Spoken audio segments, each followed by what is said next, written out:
TNA Wrestling reportedly attempted to sell the company to Tony Khan back in 2018. An update on the relationship between AEW and Warner Bros. Discovery, as well as the early numbers for Dynamite and Collision on the Max streaming service. Malachi Black reportedly is officially done with AEW, but he cannot appear at the WWE Royal Rumble Premium Live event. An update on WWE's stance on possibly signing Britt Baker. Just how long has the former World Women's Champion got left on her current AEW contract?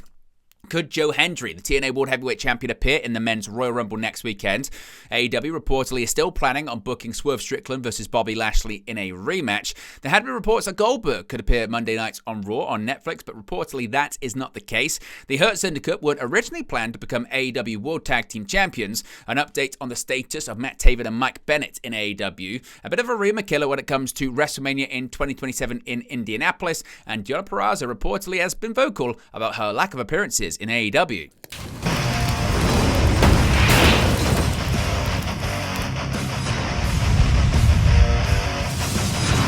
Hey guys, welcome back to Wrestling News 365. Hope everyone is doing very well. As always, there are plenty of news stories to get into in the world of professional wrestling. Let's begin with what could have been when it comes to Tony Khan possibly owning TNA Wrestling. Now, on January 16th, WWE officially announced a multi-year partnership with TNA Wrestling. The announcement came after the two companies worked together extensively throughout 2024 with the likes of Joe Hendry and Jordan Grace Wrestling on WWE television, particularly on the NXT brand. This wasn't the first time TNA had a relationship with a major US-based company, as it worked with AEW from late 2020 until December 2021. This saw TNA talent appear on AEW television, while Kenny Omega and Christian Cage both held the TNA World Championship. But what if AEW never existed and Tony Khan was actually the one calling the shots in TNA? Writing in the Wrestling Observer newsletter, Dave Meltzer noted that TNA Wrestling bosses tried to sell the company to Tony Khan in 2018. This would have been a year after Anthem Entertainment purchased a majority stake in the company, and in the months after Scott D'Amore and Don Callis became executive vice president. Quote, TNA did attempt to sell to Tony Khan in 2018 and had talks a year ago with Scott D'Amore about selling, but turned D'Amore's offer price down. Of course, it was then later reported that D'Amore had been fired by Anthem, and prior to being fired had attempted to purchase TNA Wrestling. That's what Meltzer is referring to there. In late 2018, Khan purchased several trademarks linked to All Elite Wrestling, and the company was officially launched on January 1st, 2019. In March 2022, Khan announced the purchase of Ring of Honor from the Sinclair Broadcast Group. In February of 2024, D'Amore was surprisingly fired by TNA, with wrestlers, fans, and industry insiders expressing their shock at the decision. Following his departure, it was revealed that Scott D'Amore had attempted to purchase TNA Wrestling for around $10 million. Now, there's been a lot of talk, hasn't there, about skepticism, concern about the possible relationship between AEW and Warner Bros. Discovery, but according to Sean Ross Sapp of Fightful Select, the AEW and WBD partnership has continued in a positive direction. AEW began streaming on Max in 2025 while maintaining cable viewership near their levels prior to the deal. Though Max doesn't disclose streaming numbers, there is good news on that front.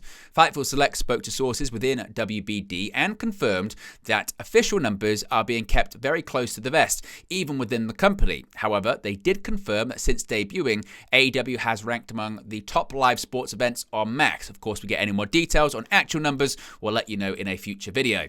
Now, Malachi Black, a lot of talk and speculation about his AEW status and possibly a WWE future. The past couple of months have come with plenty of speculation about former AEW World Trios champion Malachi Black, known to WWE fans as Aleister Black and independent fans as Tommy End. With rumors circulating he had left or was leaving the company, the creative surrounding his House of Black faction has been heavily implying Black himself is no longer a member, and now, according to PW Insider, Black is officially done with AEW. PW Insider reported Thursday in their Elite section that AEW sources have indicated Black has finished up with the promotion and there have been no discussions of a final appearance. For those wondering if a WWE return is in the works, PW Insider noted Black will not be a free agent in time to compete in next week's Royal Rumble event, but is said to be available sometime in February or March. Black is a former NXT champion and Dusty Rhodes Tag Team Classic winner, though his time on the main roster was cut short when he was released in 2021. His His wife, Zelina Vega, is still currently employed with the company. Black initially sparked rumors of his departure following an emotional display of Adam Cole following a match between the two, just Black's 15th AEW singles match and only his third singles loss since joining the company a few weeks after his WWE release. The two uncharacteristically sincere display between the wrestlers, whilst they also worked together in NXT, had many curious about Black's status. Despite Black's protestations, news eventually came out that his contract, which was originally believed to expire in 2027, was expiring this year and that he indeed was leaving AEW. Now, speaking of possible departures from AEW, there's been a lot of talk, hasn't there, about Britt Baker. Now, amid her ongoing absence from AEW TV, a report from PW Torch's Wade Keller began a wave of coverage regarding the status of Britt Baker. Per Keller's report, the belief is that Tony Khan is fed up of Baker, with the former AEW Women's World Champion wildly unpopular backstage, and some not wanting her return to TV. In a response, the Wrestling Observer's Brian Alvarez said the stories regarding Baker's status had been blown way out of proportion, noting that while there doesn't seem to be any imminent return plans for her, there's no truth to the claim that she's done with AEW. Now chiming in on the situation is WrestleVotes, who addressed whether WWE have interest in Baker amid the questions regarding her future. During the latest edition of WrestleVotes Radio on Sportskeeda's Backstage Pass Patreon, it was noted that WWE would have interest in signing Baker should she become available, but the company doesn't expect that to happen anytime soon. Quote, "We followed up on the Britt Baker potentially being out of AEW story. We did ask an AEW source for clarification, which was met with no comment. When we asked the WWE source if the company would be interested in her if she became available, that's the key. If she became available, which we were told a resounding yes, but they don't expect that to be the case anytime soon. WWE does not expect Britt Baker to be available anytime soon."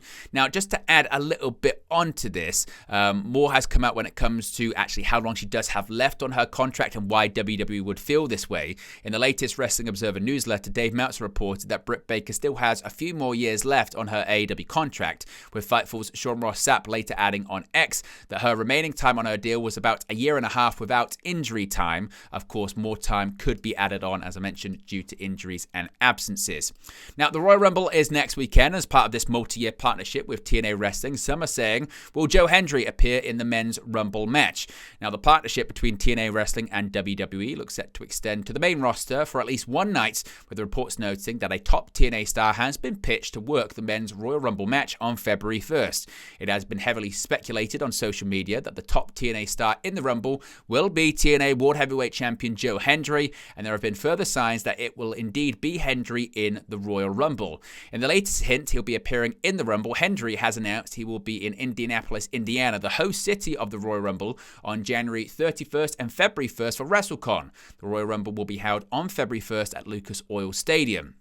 PW Insider noted Joe Hendry is still planned to appear on the latest Chris Jericho cruise, but he will catch up with the ship after Royal Rumble weekend. Joe Hendry has been TNA World Champion since his victory over Nick Nemeth at Genesis. Hendry made several appearances on WWE NXT in 2024, including unsuccessfully challenging Ethan Page for the NXT Championship at No Mercy. Hendry also has one main roster appearance to his name, having appeared as a Russian diplomat in a segment with Rusev and Lana on a 2014 episode of Monday Night Raw.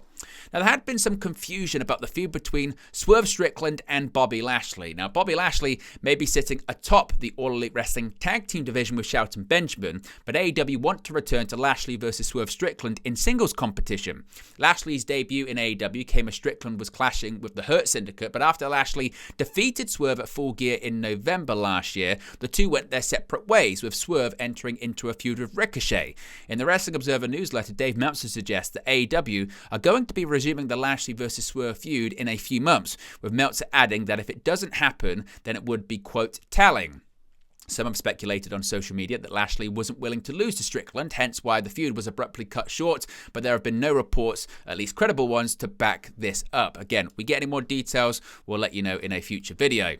Now, is Goldberg going to be on Raw this Monday? Well, this is a bit of a strange one, because reports in early January had noted that Goldberg was scheduled to make his return to WWE on the January 27th edition of Monday Night Raw.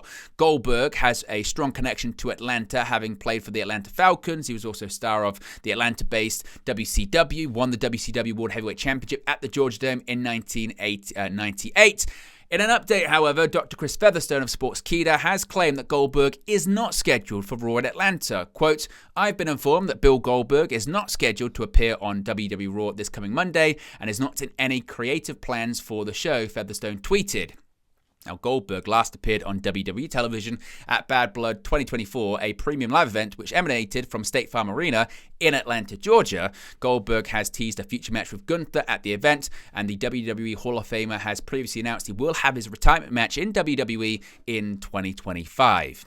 Now, going back to the Hurt Syndicate, of course, they're the brand new AEW World Tag Team Champions after a victory over Private Party this week, but reports suggest that Bobby Lashley and Shelton Benjamin weren't originally planned to win the bouts. Per Fightful Select, the internal claim from within AEW suggests that the team were not planned to win the titles a couple of months ago, but as always in professional wrestling, plans are changed.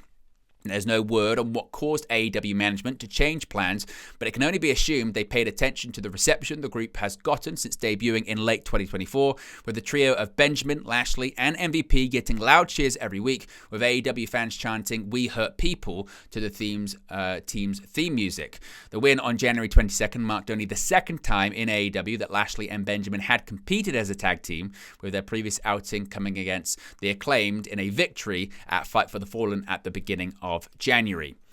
Now, an update on another tag team status in AEW. Matt Taven and Mike Bennett have been conspicuous by their absence on All Elite Wrestling television, with the duo absent during the recent reformation of the Undisputed Kingdom. Whilst the trio of Adam Cole, Roderick Strong, and Kyle O'Reilly have been presented as a united front on TV, the OGK have not been included, with a report from Fightful Select suggesting the duo were never intended for the original reunion of the group, assumed to mean that when Cole, O'Reilly, and Strong renewed their alliance in late 2024.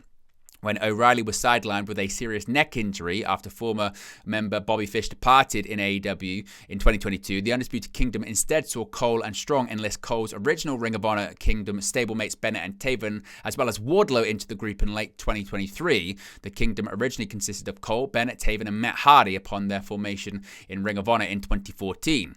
The report states that Bennett and Taven are technically on the roster, but have seemingly not been at TV recently, and it remains to be seen if the OGK rejoin the stable or quietly exit the group. The duo last wrestled at the Ring of Honor Final Battle event on December 20th, 2024. Now, there's been a lot of talk this week, hasn't there, about future WrestleManias. Now, on January 20th, it was reported that WrestleMania 42 in 2026 could be headed to New Orleans, while the 2027 event could land in Indianapolis. The city is set to host the 2025 Royal Rumble on February 1st, and as part of that deal, it will also host a future two-night SummerSlam and WrestleMania. However, despite speculation that could be WrestleMania 43, it seems that won't be the case. Reporting in the Wrestling Observer newsletter, Dave Meltzer claimed those earlier rumors weren't true. Quote, "Rumors of WrestleMania in 2027 in Indianapolis aren't true. There is a WrestleMania date coming to Indianapolis, but it's many years from now, I believe in the early 2030s. Now, the news will be welcomed by the Mayor of London, who continues to advocate for WrestleMania in the UK. Following those reports on the future of the event, a spokesperson for Sadiq Khan said he remains determined to bring the spectacular to the English capital. And finally, Deonna Purrazzo reportedly has been vocal on her lack of appearances for AEW. When she officially signed with AEW in January of 2024, Deonna Purrazzo was one of the most highly rated female free agents in the world. Following her release from WWE in 2020, the star rebuilt her career once back with TNA and was quickly recognized as one of the best women's wrestlers in North America. By the time she became a free agent once again, it was reported Purrazzo had spoken to WWE but favored a move to AEW. Purrazzo was initially featured in a high-profile spot and challenged for the Women's World title at Revolution, but following the end of her rivalry with Thunder Rosa in the summer, her appearances on Dynamite and Collision began to dwindle. During this period, she linked up with Taya Valkyrie, with the pair known as the Vendetta. When Purrazzo lost to Toni Storm on the January 4th edition of Collision, it was her first match on the show since September 6th. In fact, the star has only wrestled 6 times since that match against Hikaru Shida.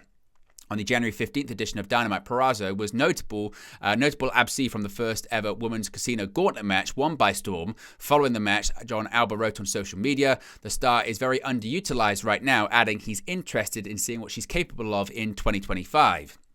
In response, Purrazzo wrote, "This isn't the first time the conversation has been had around her, urging fans to keep watching. Interestingly, it seems there is some genuine frustration behind her words. According to Fightful's Sean Rossap, Purrazzo has been very vocal to management about wanting to be used more and in a more effective way on television. This was especially true around Full Gear, which took place in her hometown. Purrazzo vs. Anna Jay was a late addition to the pre-show, with Jay picking up the victory. Sapp noted there's also no word on why former Women's World Champion Hikaru Shida has been missing of late. The star hasn't wrestled on AEW television or indeed anywhere since losing to Chris Statlander on the November 20th episode of Dynamite." But there you go, guys, the latest pro wrestling news for you. Be sure to smash a like on the like button. Be sure to subscribe, bottom right hand corner. As always, let me know your thoughts in the comment section below, and I'll speak to you again very, very soon. Hey guys, thank you for watching, listening, streaming, or however you come across this video today. Be sure to click on the video on the right there to watch our next video, or click the bottom there to subscribe, or the bottom right hand corner. Thank you very much, and I'll speak to you again very soon.